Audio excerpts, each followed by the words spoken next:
Why does calm love feel so wrong? Like you should feel safe, seen, stable, but instead, you're halfway out the door. You say you want peace, but your body's chasing something else instead. Not love, not safety, chaos. You miss the one who disappeared, not because they were good to you, but because they made you feel something. The ache, the adrenaline, the drop in your stomach when they ghosted you, and then the high when they came back. Let me ask you something honestly. Do you feel more alive in a relationship that's slightly unsafe? Do you lose interest the second someone treats you well? You're not broken, but your wiring might be. Because here's the truth most people don't know. Your nervous system can get addicted to emotional highs, just like a drug. And until you see that, you'll keep chasing chaos and calling it connection.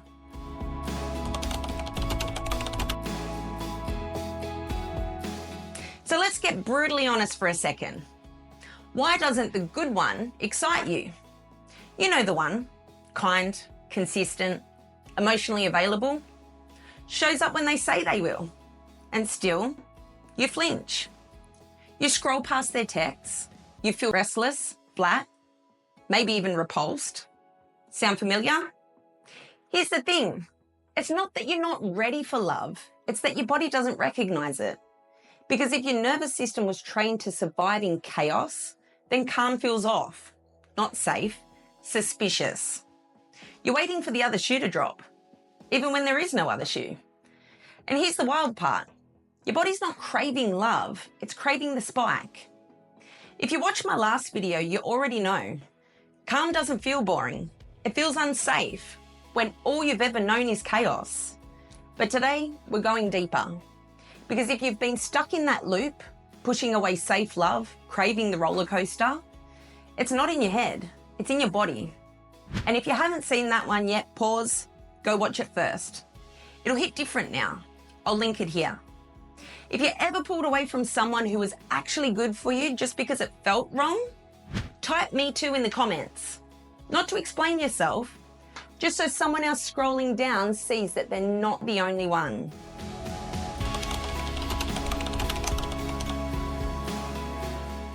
Here's what no one told you.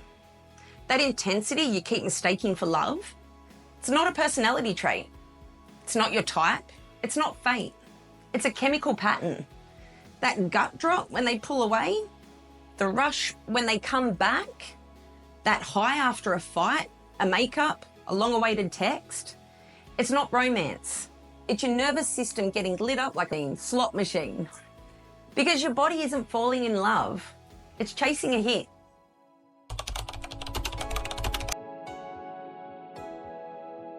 So let's break this down. Emotional addiction is real, not a metaphor, not being dramatic. It's your nervous system, learning to survive chaos and calling it love.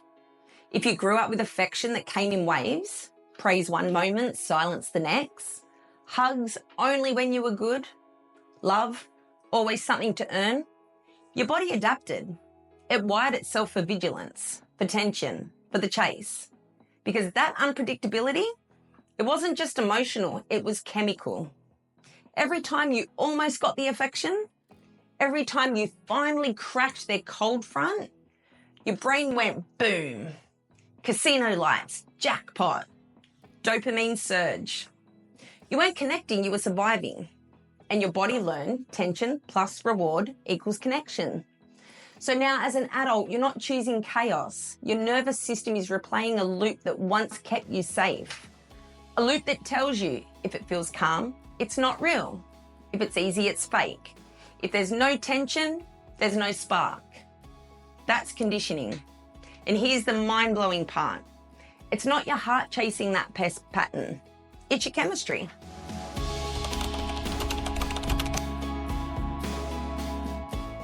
Let's talk chemistry. Because your body hasn't been chasing them, it's been chasing this. Cortisol, the survival signal. Your stress hormone. It kicks in when you feel unsafe, uncertain, or rejected. If love felt like walking on eggshells growing up, cortisol became your baseline. You learn to stay alert, tense, ready. So when calm shows up now, it feels wrong because there's no cortisol. No threat equals no aliveness. Adrenaline, the alarm bell. This one's for emergencies. Fight, flight, freeze. But when the danger is emotional, a sudden cold shoulder, a missed call, a shift in tone, adrenaline floods your system like you're on fire. You don't chase them because you love them. You chase because your body says, we need to fix this to survive. Dopamine. Here's the jackpot. The hit. You've waited, you've worried, and then ding, the I miss you text, the apology, the random voice note at night. That's not romance, that's your reward circuit lighting up like a poker machine. Dopamine says that pain, worth it. Let's do it again, even if it nearly broke you. Oxytocin, the bonding hormone. This one hits after physical closeness, after sex, a hug, a deep talk, even after a fight. It tells your body, we're safe, stay close. But here's the twist. If it hits after chaos, it bonds you to the person who just hurt you. It's not makeup sex, it's chemical glue. And it's why you can't walk away. Norepinephrine, the memory tagger. This one cements it.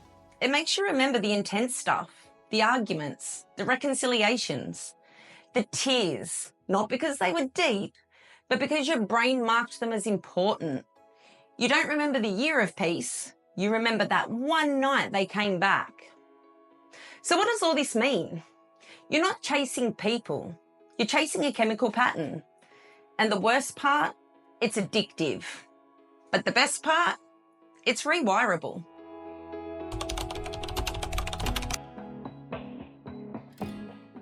Let's talk about the moments you've been mistaking for love. Not because you're naive, not because you're needy, but because your nervous system got trained to equate intensity with intimacy. Let's name a few and break down what's actually happening under the hood. The chase. They disappear for days, and then suddenly, a message. Your whole body lights up, your chest tightens, your heart races. You think finally they care. But here's what's really happening. That's not love, that's dopamine after withdrawal. Just like a smoker takes a drag to stop the craving, you're not getting closer, you're just numbing the emptiness.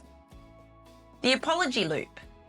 They pull away, you spiral, overthink, lose sleep. Then, out of nowhere, an apology, a breadcrumb, a moment of softness. And suddenly you feel relief. But that calm you're feeling, it's not peace. It's the cortisol crash. It's your nervous system coming down from a high stress spike and calling that stillness connection.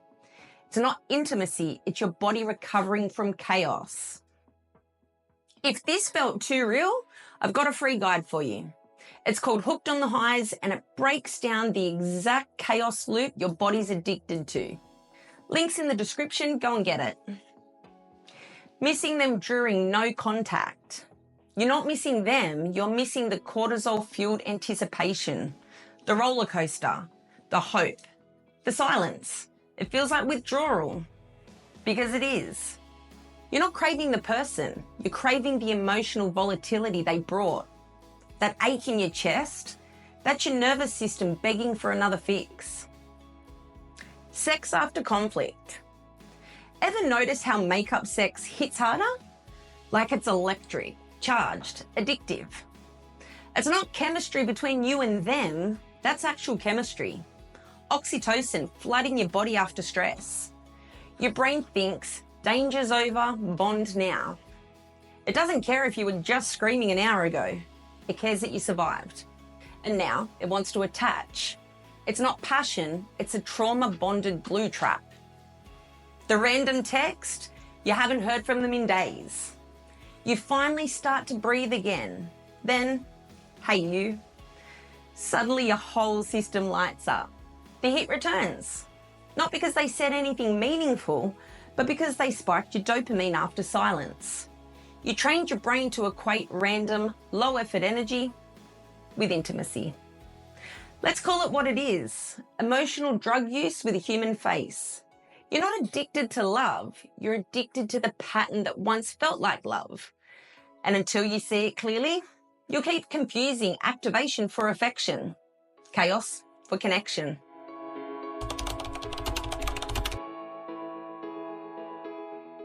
Let's go deeper, because this isn't just bad luck or a streak of toxic partners. This is a loop, a trauma loop. And once you see it, you can stop dancing to its rhythm. Here's how it works. You're in an almost relationship. Not safe, not stable, but not quite awful enough to leave. They pull away, suddenly distant, cold. Your nervous system senses the shift and panics. You spiral, overthink, replay every text, blame yourself. Cortisol and adrenaline flood your body. Your stress response screams, fix this or we won't survive. Then relief.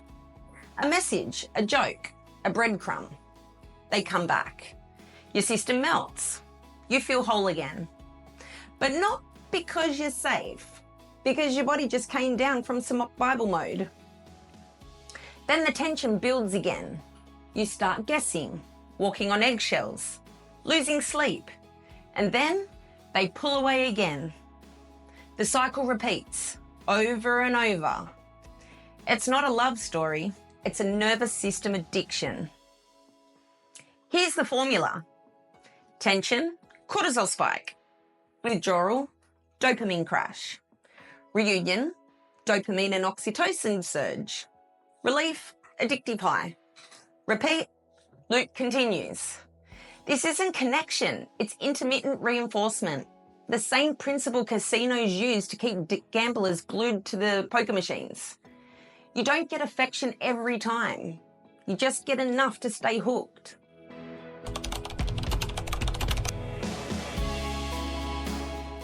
Let's answer the question that haunts so many people. Why can't I just leave? You know they're no good for you. You've had the pep talks. You've made the promises.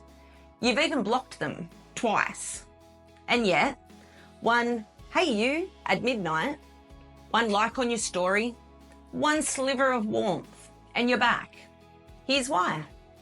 It's not because you're weak. It's not because you're broken. And it's definitely not because you like the pain. It's because your nervous system is trying to survive. It's been trained, maybe since childhood, to believe uncertainty equals love, anxiety equals connection, relief equals intimacy. So when you feel that adrenaline spike, when you get the dopamine hit after the silence, your body doesn't say this is toxic.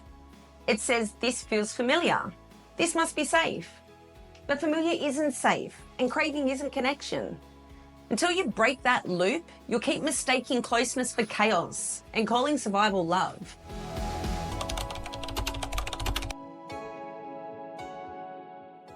Okay, so how do you break the loop? Because now you know this isn't just about willpower or finding the right one. This is about rewiring your nervous system. And here's how it starts.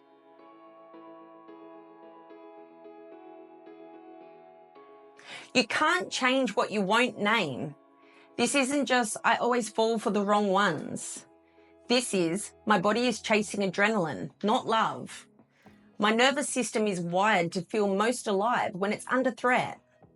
When you name the pattern, you take back your power.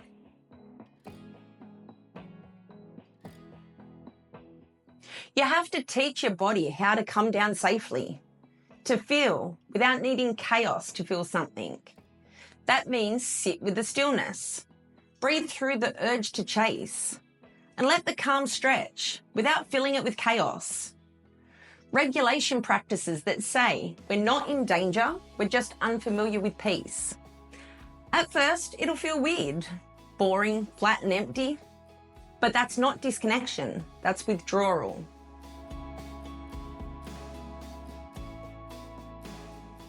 This is the hard one. Let calm love feel awkward. Let slow love feel dull. Let stillness stretch without panicking to fill it. Because every time you stay when your body wants to run, every time you don't chase the spike, you're laying down new wiring. You're retraining your nervous system to recognize peace as safe. That's healing. Not a lightning bolt moment, but tiny rewrites, one choice at a time.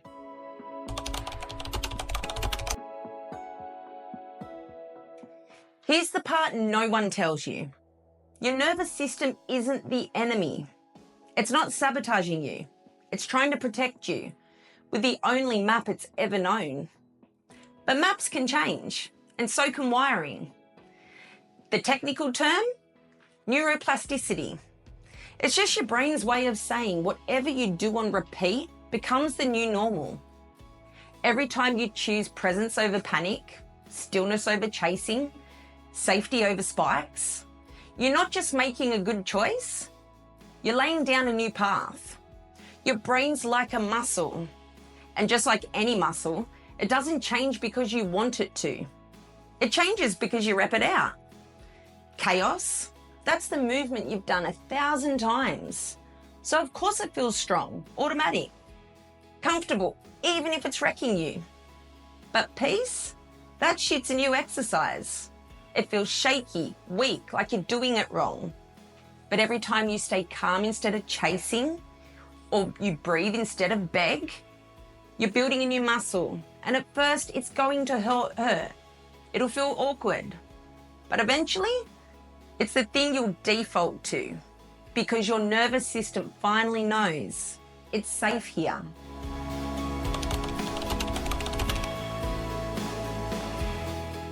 Here's what I need you to hear. You are not broken. You're not too much. You're not weak. You're not addicted to drama because you're reckless or chaotic or damaged.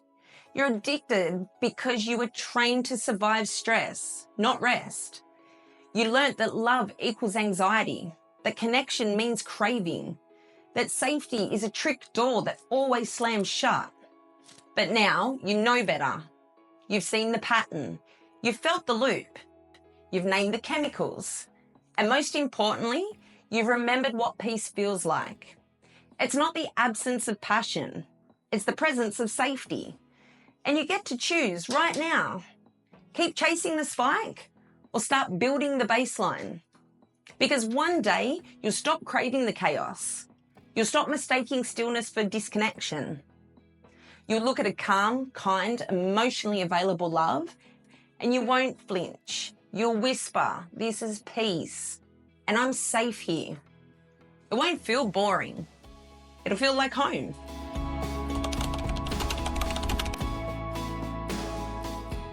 If you made it this far, I need you to know something. You're already rewiring.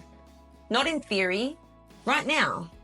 By watching, naming, and feeling without flinching. You're already laying new tracks. This is the work. This is the healing. And it doesn't end here. So let me ask you this. Have you ever confused intensity with intimacy? Ever thought the chaos was the connection? Drop it in the comments. No shame, no filters, just the truth. Because next time, we're not just naming the pattern, we're rewiring it. Not with therapy jargon, not with vague self-love mantras, but with real tools, real rewiring, real relief. So if you've ever said, okay, I get it, but what do I do now? That's exactly what's coming. From craving chaos to building calm.